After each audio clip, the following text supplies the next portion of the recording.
2024 లేదా 25లో డిగ్రీ లేదా బీటెక్ చదివారా? సాఫ్ట్‌వేర్ జాబ్ కోసం ఎదురు చూస్తున్నారా? అయితే కోడ్ జ్ఞాన్ 100 డేస్ కోర్సులో చేరండి. జాబ్ సాధించండి. నమస్కారం మేడం. నమస్తే. అండ్ కొన్ని సందర్భాల్లో అబార్షన్ చేసుకోవాలి అని అనుకుంటూ ఉంటారు. ఈ మధ్య కాలంలో అది ఎక్కువైంది అని చెప్పొచ్చు.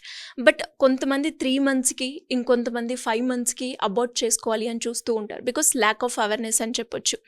అంటే అలాంటి అబార్ట్ చేసుకునేటప్పుడు మహిళల్లో బయాలజికల్‌గా ఎలాంటి చేంజెస్, ఎలాంటి ఎఫెక్ట్స్ వచ్చే అవకాశం ఉంది?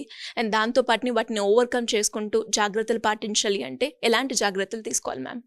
ఇది మన దేశంలో అబార్షన్ లీగలైజ్ చేయటం జరిగింది.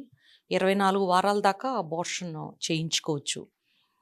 అయితే మెడికల్ టర్మినేషన్ అంటే over the counter medicines, medical షాప్‌కి వెళ్ళి టాబ్లెట్లు తీసుకుని అబార్షన్ చేయించుకోవటానికి వేసుకోవటం అనేది అబార్షన్ పిల్స్ అవైలబిలిటీ పెరిగిన తర్వాత విపరీతంగా పెరిగింది.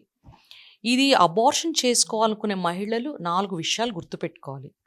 ఫస్ట్ థింగ్ ఏంటంటే వాళ్ళ గర్భం ఒక అల్ట్రాసౌండ్ స్కానింగ్ చేయించుకుని గర్భసంచిలో ఉందా లేదా ఫస్ట్ నిర్ధారణకు రావాలి. ఎందుకు రావాలంటే గర్భసంచిలో ఉంటేనే టాబ్లెట్లు వాడాలి కాబట్టి. నంబర్ 2, 10 వారాల లోపు మాత్రమే ఓరల్ పిల్స్ పనిచేస్తాయి. ఆ తర్వాత అబార్షన్ పిల్స్ అంత స్మూత్గా అబార్షన్ అవ్వదు. ఓకే. కాబట్టి 10 వారాల లోపు ప్రెగ్నెన్సీ ఉందో లేదో తెలుసుకోవటం ఈ అల్ట్రాసౌండ్ స్కానింగ్ వల్ల అవసరం. సెకండ్ థింగ్, వాళ్ళు ఈ ట్యాబ్లెట్లు వేసుకునేటప్పుడు దగ్గరలో హాస్పిటల్ డాక్టర్ అవైలబిలిటీ ఉందో లేదో చూసుకోవాలి. ఒక హాఫ్ అన్ అవర్లో హాస్పిటల్కి రావాలి. ఎందుకని all India institute of medical sciences చేసిన సర్వే ప్రకారము మెడికల్ టర్మినేషన్ ఆఫ్ ప్రెగ్నెన్సీ ట్యాబ్లెట్లు అబార్షన్ పిల్స్ వాడిన మహిళల్లో 75% మందికి ఫస్ట్ వేసుకున్న 4 అవర్స్ లోపు బ్లీడింగ్ అవుతుంది హెవీగా. సో ఆ పీరియడ్లో చాలామంది హాస్పిటల్కి రావాల్సిన అవసరం కూడా ఉండొచ్చు. ఎందుకంటే కొంతమంది హెవీగా బ్లీడింగ్ అయ్యి ఆగిపోతుంది, కొంతమంది కంటిన్యూ అవుతుంది. కంటిన్యూ కనుక అయితే వాళ్ళు చాలా నీరసించిపోతారు, చాలా హెవీగా బ్లడ్ లాస్ అయ్యి వాళ్ళకి బ్లడ్ తగ్గిపోయి బీపీ ఫాలో అయ్యే అవకాశం ఉంటుంది. అదొక మెడికల్ ఎమర్జెన్సీ. కాబట్టి అలాంటి సిచ్యువేషన్లో హెవీగా అవుతుంది అని అనిపించినప్పుడు వెంటనే హాస్పిటల్కి వెళ్ళాలి. మూడోది, ఇప్పుడు ఎన్ని వారాలు ఉంది ఏంటి అని తెలుసుకోవడంతో పాటు వాళ్ళు శారీరకంగా ఫిట్టా కాదా అనేది డాక్టర్ ఎగ్జామిన్ చేస్తారు. వాళ్ళ హీమోగ్లోబిన్ లెవెల్ అట్లీస్ట్ 10 and 11 మధ్య ఉంటే, అట్లీస్ట్ 10 ఉంటేనే ట్యాబ్లెట్లు వాడటం కుదురుతుంది. ఎందుకంటే వాడిన తర్వాత డెఫినెట్గా హీమోగ్లోబిన్ అనేది 1-2% తగ్గిపోతుంది. కాబట్టి ఇది ఒకటి చూపించుకోవాలి. 2 కండిషన్స్లో నేను ఆల్రెడీ ఒక కండిషన్ చెప్పా హాస్పిటల్కి ఎప్పుడు వెళ్ళాలని. హెవీ బ్లీడింగ్ అయితే తప్పకుండా హాస్పిటల్కి వెళ్ళండి. రెండో కండిషన్ ఉంది, హాస్పిటల్కి వెళ్ళాల్సిన కండిషన్ ఏంటంటే ట్యాబ్లెట్లు వాడాక మీకు బ్లీడింగ్ అవ్వలా అంటే 1-3% మహిళల్లో అసలు అబార్షన్ అవ్వదు ఈ ట్యాబ్లెట్లతో. ఓకే. వాళ్ళు ఏమనుకుంటారు, కొంచెం బ్లీడింగ్ అవ్వగానే మాకు బ్లీడింగ్ అయిపోయిందని నన్ను అపోహలో ఉంటారు. వాళ్ళకి ఎంత బ్లీడింగ్ అవుతుందని తెలియదు కాబట్టి. సో వీళ్ళు ఇంట్లో ఉండిపోతారు అబార్షన్ అయిపోయిందని. తీరా చూస్తే అది ప్రెగ్నెన్సీ పెరుగుతానే ఉంటుంది. ఈ ట్యాబ్లెట్స్ వాడిన తర్వాత అది పిల్లలకి ఆరోగ్యానికి మంచిది కాదు. సో న్యాచురల్గా అబార్ట్ అయితే అబార్ట్ అవటం, లేకపోతే ఆ ప్రెగ్నెన్సీని మీరు హాస్పిటల్కి వెళ్ళి డిఎన్సీ చేయించుకోవాలి. ఎందుకంటే ఇది పిల్లల యొక్క ఆరోగ్యానికి మంచిది కాదు కాబట్టి ఈ పిల్స్. సో హెవీ బ్లీడింగ్ అయినా హాస్పిటల్కి వెళ్ళండి, అస్సలు బ్లీడింగ్ అవ్వకపోయినా హాస్పిటల్కి వెళ్ళండి. లాస్ట్ అండ్ ఫైనల్ పాయింట్ ఏంటంటే, ఒక్కసారి అబార్షన్ ప్రాసెస్ స్టార్ట్ అయ్యాక 1 week to 10 days పడుతుంది మొత్తం అబార్షన్ అయిపోవటానికి. సో స్టార్ట్ అయిన ట్యాబ్లెట్ వాడిన 2 weeksకి 14th or 15th day హాస్పిటల్కి వెళ్ళి మొత్తం క్లీన్ అయిందా గర్భసంచి, ఏమన్నా పీసెస్ లోపల ఉండిపోయినాయా చెక్ చేసుకోవటం మర్చిపోవద్దు.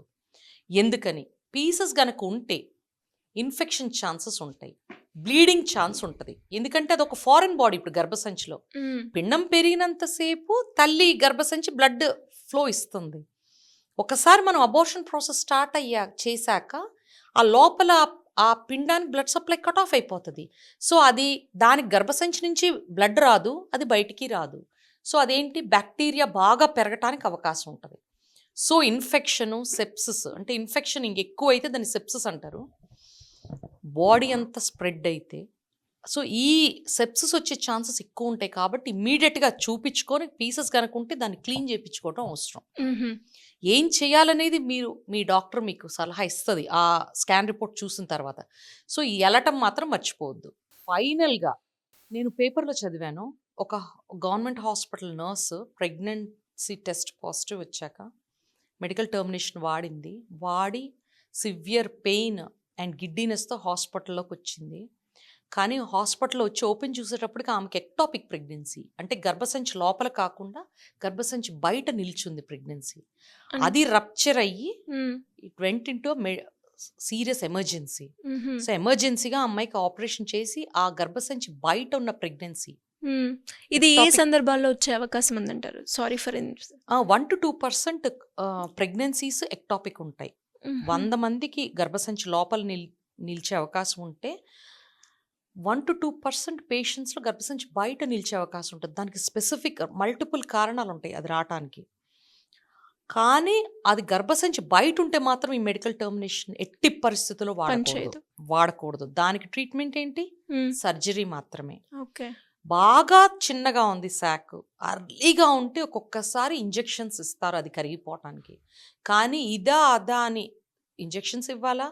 సర్జరీ చేయాలా? అనేది మీ డాక్టర్ డిసైడ్ చేస్తారు. సో, పీరియడ్ మిస్ అయిన తర్వాత మీరు గనక అబార్షన్ చేయించుకోవాలి అనుకుంటే ఖచ్చితంగా హాస్పిటల్‌కెళ్ళి డాక్టర్ పర్యవేక్షణలోనే చేయించుకోవటం మీ ఆరోగ్యానికి ఉత్తమం. అండ్ మీరన్నట్టుగానే మేడం అన్‌వాంటెడ్ ఏదైతే మనకి అబార్ట్ చేసుకోవాలి అని మెడికల్ పరంగానే టాబ్లెట్స్ వాడటము ఇలాంటివి చేసిన తర్వాత కూడా మనకి తెలియకుండానే కొంచెం అన్‌వాంటెడ్ ప్రోడక్ట్ ఏదైతే మిగిలిపోయిందో అది ఉంది అనేది మనం ఎలా తెలుసుకోవచ్చు? అంటే ఇది కంప్లీట్ అయింది అని తెలుసుకోవడానికి మనకేమైనా టెస్ట్‌లు ఉంటాయంటారా? సింపుల్ ఒక చిన్న విషయం చెప్తాను. మన బాడీ మనతో మాట్లాడుతుంది. ఆ మాటలేంటి? కంటిన్యూయస్‌గా స్పాటింగ్ గాని, బ్లీడింగ్ గాని అవుతుంది. మెజారిటీ పేషెంట్స్‌లో గర్భసంచి లోపల గనక పీసెస్ మిగిలుంటే హ్మ్. కొద్దిగా బ్లీడింగ్ అని, కొంచెం స్పాటింగ్ అని ఖచ్చితంగా అవుతుంది. కంప్లీట్‌గా అబార్షన్ అయిన మహిళలకి దాదాపుగా మొత్తం బయటకొచ్చేస్తే బ్లీడింగ్ ఆగిపోతది. 2-3 డేస్‌లో కంప్లీట్‌గా బ్లీడింగ్ అయిపోయి కంప్లీట్‌గా బ్లీడింగ్ అనేది ఉండదు. మళ్ళీ హ్మ్. నెక్స్ట్ పీరియడ్ వచ్చేదాకా. ఓకే. సో, కొద్దిగా స్పాటింగ్ బాత్రూమ్‌కెళ్ళినప్పుడు బ్లడ్ కనపడుతున్నా కూడా మీకు డౌట్ రావాలి. హాస్పిటల్‌కెళ్ళండి. హ్మ్. తర్వాత రొటీన్‌గా టాబ్లెట్లు మొదలుపెట్టిన 14 డేస్‌కి ఖచ్చితంగా హాస్పిటల్‌కెళ్ళి చూపించుకోవాలి. సో, ఈ ప్రాసెస్ ఎలా ఉంటుంది? మెడికల్ టర్మినేషన్ టాబ్లెట్ వాడిన తర్వాత మీకు పీరియడ్ ఎలా వస్తుందో పీరియడ్ కంటే కొంచెం ఎక్కువ బ్లీడింగ్ అవుతుంది. ఇది యూజువల్‌గా 5-6 డేస్ అవుతుంది. అది అయ్యేటప్పుడు మీ మెన్సెస్ పెయిన్ లాగే పెయిన్ రావచ్చు. సో, మీ డాక్టర్ మీకు పెయిన్ రిలీఫ్ టాబ్లెట్స్, లైట్‌గా వామిటింగ్ సెన్సేషన్ ఉంటుంది టాబ్లెట్స్‌తో.